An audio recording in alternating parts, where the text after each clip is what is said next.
Wag na lang po kasi mahal ang binit mo. Okay, sige. Ay, sige na. Kasi I don't want to bring anything back home. Na 44. 44 yata ito eh. No, it's 43. Oh. Itong 1943 copper. Ayan, millions ang halaga nito. Ma'am, genuine. Ako si Angelo Bernardo. Welcome sa Dekada Collectible Show. I-feature namin dito ang mga coins, collectibles, vinyl records, toys, books, antiques na dumadaan sa amin. At mag-interview din kami ng mga collectors and dealers. Siyempre, hindi mawawala ang ating mga picks at mga pasyal na may kinalaman sa collectibles. Tara, pasyal tayo! Welcome sa isa namang episode ng Dekada Collectible Show.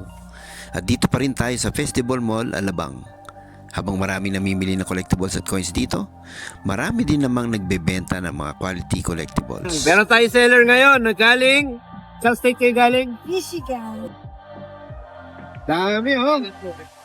Maubos pera ko dito. Not really. Ang concern ko lang dito, ma'am.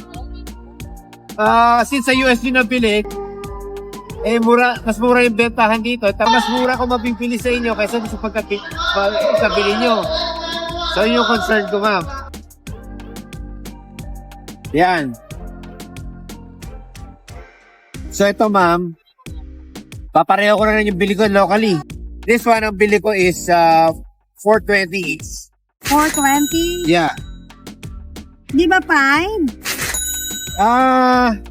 Teka. $500. $30 each. Parang $10 each. Ganon, roughly. Oh, yeah. 4 sige. 415. Sige po. Okay. Ilan nga ulit dyan? 8 pieces. 8 po. 8. So, Ito pa 0. ayun po pala. 9. 9. 9 pieces. Yung 50 centavos, Ika na. saan yung 50 centavos? Okay. Yung, ito. Itong US Philippines is ano ko dito? Per 1 peso, 400. This is 400. Per 1 peso. So that means ito is 200 each. No. Tapos ito is 80. Yun.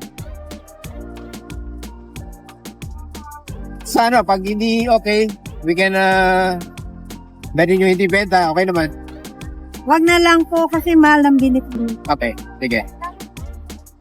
Ay, sige na. Kasi I don't want to bring anything back home. Kasi Alright, puno sige. na yung luggage ko. Kayo. Anong dagdag mo rito? How much is Wala. Wala? Well, it's really common eh. So this is 200 each? 200 each. So ito kasi steel set. Panahon ng gera to eh. And yung copper was kailangan nila sa armaments, paggawa ng mga bala. Yung mga copper, dinivert nila to war production. Kaya ito yung kaya ganit na siya. Kaya steel set sa 1943 at 1940. So it's not a mistake. It's not an error. They do It's not an it error, yes. intentionally. Yeah. Actually, may ganyan kami. Pwede namin ito 100 each. Yeah, meron dyan somewhere. Well, based on my readings, they said if you got these, you hit the jackpot. No. If you have 1943 na copper, yun yung jackpot. The other way around. It's the opposite, right? Yes, the This other one way is around. normally copper, Yes. and it's tinted in steel. Diba? Yung 1943 na copper yung mahal. So, baliktad. Oh. What about that one? Yeah. You can keep it. Ano naman sa? Hindi rin ako interest sa akin kasi marami rin naman yun. Anong ito? 1943, it should be steel, right? Yes. But I found in copper. Na 44. 44 yata ito eh. No, it's 43. Oh. Kuha kayo ng jackpot mo. 43. It's 2.98 and it's not magnetized. Okay. Itong 1943 copper, ayan, millions ang halaga nito. Pag genuine. So how do you do it to check the authenticity? I did the magnet test. Okay. I did the weigh, the stand, it passed. Okay. And of course, how it looks like. So, ganito yun, ma'am. Pag ganito, kailangan natin i-submit sa third-party trader. Kung pamilya kayo sa third-party trader, sila yung nag-certificate niya, PCQSO. So, you have to submit this to get it certified. After tayo, may organization activate. Kung bibihin ba natin, o kung natin, kailangan nyo muna pag-take. During ng trading, meron tayong nagpapacilitate trading service dito. Right now, you cannot trade it authentically. Ano ako, hindi ako expert sa US coins eh. So I'm not in a position to judge if it's authentic or not. Yun. Especially kung ganun mamahal. So I can't really decide sa ngayon. So kailangan nyo pag-pay. So, before that, nandito na tayo sa $half, no? Are there people buying this or looking that for you? There are people buying, no? Pero, ano Are sila? there collectors? Yes, may collectors din dito, pero not at US prices. Yan. Ito pinakamahal sa amin. Yes. It's so, sought after. okay. Ito pa, sir, oh. Okay, skip there. Is this $1? $half din yan. Pero they have the same composition. Let me see. For the $half, ang bili ko is 225 pesos. Each.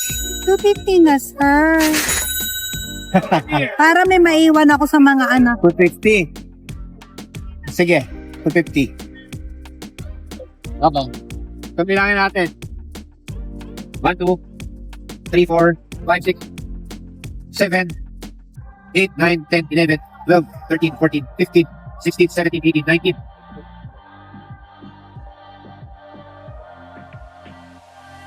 I think, sasama ko na rin to. Because of the condition. Yeah. Eto, sasama ko because it's clean. Yeah, they do. Partially cleaned actually. Ano yan, sir? This is Spanish Philippines. Oh. Ang buying ko nito is 500. So ano ba? Will you say expensive ba dito? They're so cheap. Surprising, no? Yeah. Kasi nga, spending power ng mga tao. Pero when you go out places like outing, that is expensive. Yeah. Yeah. But the foods are all fresh. Sulit naman. Yeah. Very good. Magkano ulit? 10,000. 10,000. This is City. Nako! Carlson City is so expensive. I know, ma'am. Yeah. Okay, balikan natin yan. Tingnan ko kung kakayanin sa 10,000. About this. This is a sitting lady. Look at the condition. Everything is complete, even I the know. arrow. Yeah, maganda. I just really can't like decide on the that. price. A lot of people want to buy that from me, but I said no. I'm gonna bring everything in the Philippines Okay. Sige, this is, kailan kayo aalis? tomorrow night. Okay. So, I have to decide now. Okay. Diyan muna yan. Ito magkano itong dalawa? Ito, dito ko lang to nabili. 1,008. Okay. And this one is 1,500. Dito mala binili. Opo. Kasi meron akong runner dito na Okay. Filipino. He's from Batangas. And there's a coin group. If I wanted something, Okay. he buys for you. If he saw something, Okay. ate, this is the price. Okay, I send the money and then he Okay. send it to me. I see. But this is in peso. Okay, so, yeah. How about this one? Magkano to? Colombian $half. Colombian, yeah. Yeah. 1,500. Magkano? 1,500. 1,500. 1K, I'll take it. 1K, okay. Magkano ulit? 200?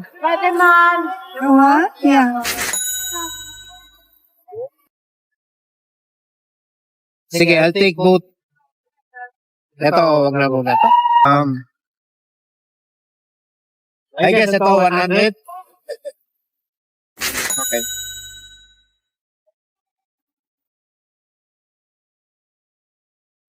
Yan. So, ito ma'am, how much? Ito sir, yan ang bili ko.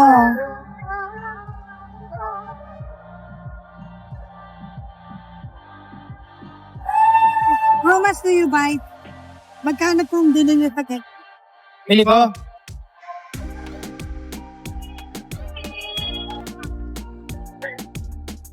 So, ano na siya? May folds na eh. Meron na folds dito. So, hindi na siya uncirculated. Oo. Meron na mga fold mark.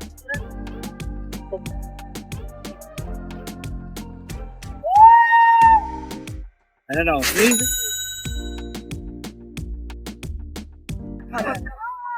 That's a large bill. Yeah, it is. Large bill. Yeah, it is. It is. Yeah. I have a coin collector friend. He's really in big trouble in life. So he's Bakit? selling. Talaga? He was boot out from the house. Blah, blah, blah, blah, blah. Okay. Wala nangyari. Ay, bakit? Yung mga kapong ng Okay. na mga pera nila. Hindi naman ako mahirap kausap, sir. Okay. Kasi I'm in area, I'll be leaving tomorrow. I want to leave something for the kids. Okay. Their children are here or... They're here, it's so hard to petition them. Just think of it. You're doing the legal way to get your kids, and yet it's so hard. So, anong work yun sa States, ma'am? I am a dietary at the hospital. Wow, galing ha? Long hours yan. Yan po, kaya lang walang day off. Walang day off diretso. Okay. At least hindi na yan 2-hour jobs, no? 2 shift. O yung mga nurses po namin, 12 hours. 12 hours, grabe. 12 hours. Kasi kulang na kulang po kami sa health workers. Lagi nakatayo, no? Yeah. Yung mga stamps ayaw mo. The last time I saw a video of you, you bought the stamps from the lady. Yeah. It's kinda soiled. Yeah. Kahit ang pangit, binili mo.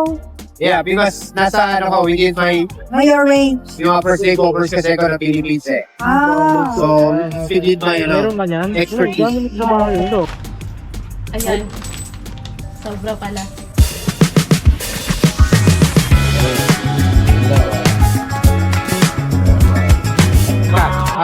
Kami natin. Yeah, we'll tally. You need to compute. 14,830. Hindi 30 pa. Pag ginawa na 50. Sige. Thank you, ma. You're welcome. You're And welcome. thank you too. And have a safe trip tomorrow. Thank you so much. So, mag-usap pa tayo mamayang gabi or tomorrow morning regarding the other point. Messenger. Yeah, messenger tayo. Thank you, sir. Okay. Bye-bye. Okay, thank you. Thank you. I am Alicia Smith. I just came from the USA for a quick trip to visit my family, and I am a coin collector ever since, and I got lots of coins that I brought with Sir Angelo, and the transaction went well, and I'm happy for the sales, and I think he did the right amount that he gave me. Thank you, Sir Angelo, and to the staff, thanks a lot. Have a great day. I see you soon. Bye. Thank you.